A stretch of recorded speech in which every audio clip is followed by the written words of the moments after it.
Thursday. Time for another edition of Ask Ellen. Tonight, Anna wants to know, will we be able to see the 5 planets in conjunction next week? This is a great question. So the answer is going to be yes and no. Let me explain. So the planetary alignment is expected to take place on March 28th.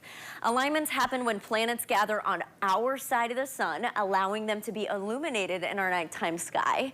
The forecast is currently calling for good conditions over Michigan, which initially sounds promising and great, but all 5 planets might be difficult to spot if you don't have binoculars. So that's kind of the catch for you here. Here are the 5 planets that we're going to be watching for. Mercury is going to be very low on the horizon, and it's going to be next to Jupiter. It's not going to be as bright as Jupiter either, so both of those planets will be close to the horizon, looking west after sunset. Now, higher in the sky and the easiest to spot is going to be Venus. This is going to be the brightest planet by far in the central portion of the sky, looking west. Very close to Venus is Uranus. This is one of the hardest planets to see from Earth, and it's going to be so small that you'll probably need binoculars to see it at all.